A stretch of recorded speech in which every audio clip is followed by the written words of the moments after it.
Boa, mas assim, como é que vai ser?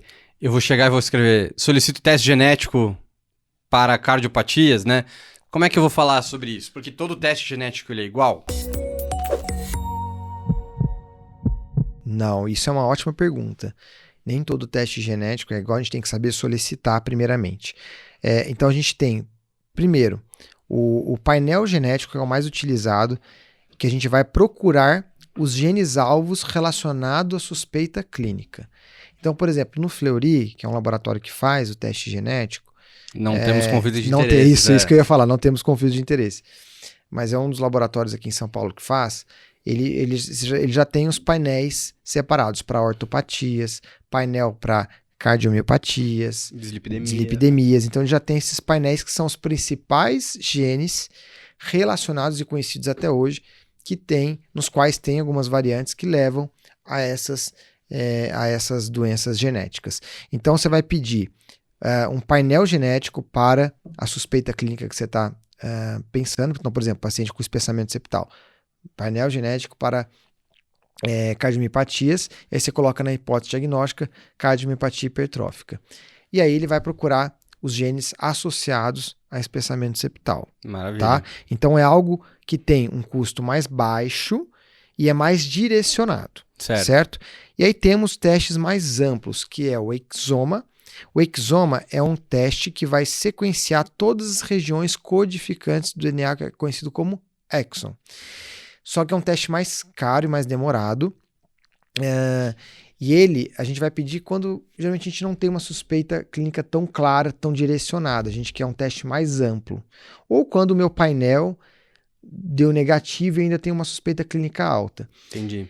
E aí o exoma, ele vai então procurar tanto aqueles genes que estão relacionados à minha suspeita clínica, mas também o geneticista ele é obrigado a reportar achados secundários, ou seja, de variantes possíveis encontradas em genes que não estão associados à minha suspeita clínica inicial.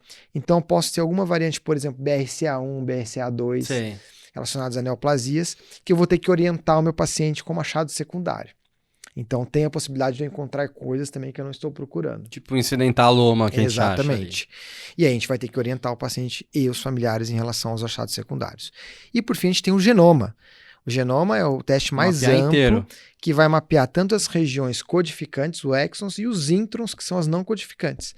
E aí porque a gente sabe que os introns também têm algumas influências na expressão das regiões codificantes.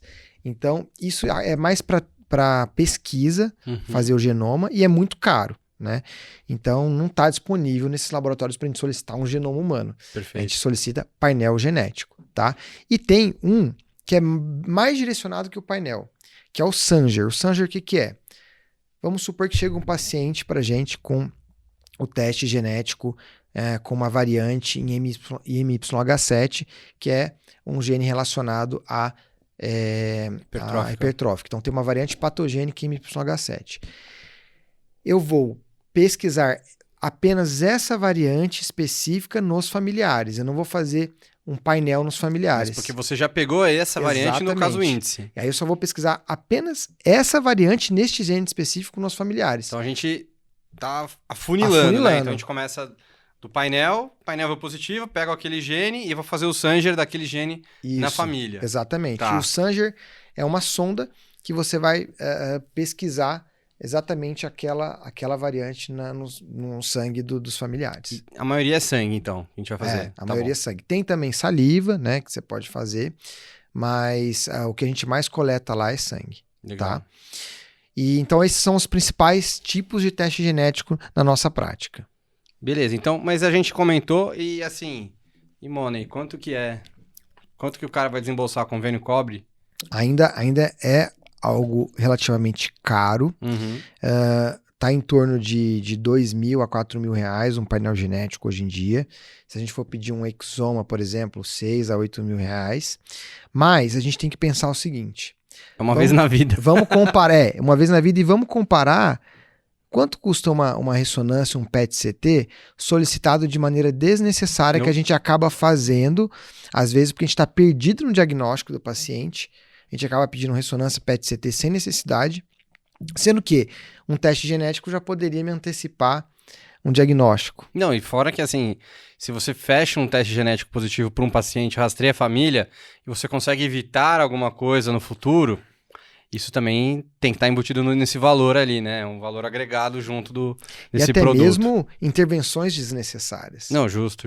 E até, enfim, indicar cirurgia mais precocemente. Exatamente. Enfim. Então, a gente acaba gastando um certo dinheiro, mas economizando do outro lado. Perfeito. Né? Ou até gastando mais, né? Também descobre e vai atrás de outras coisas, né? E os convênios, eles não costumam cobrir, mas alguns convênios melhores costumam, com relatório específico do geneticista, você consegue, às vezes, cobertura para painel de ortopatias e rasopatias.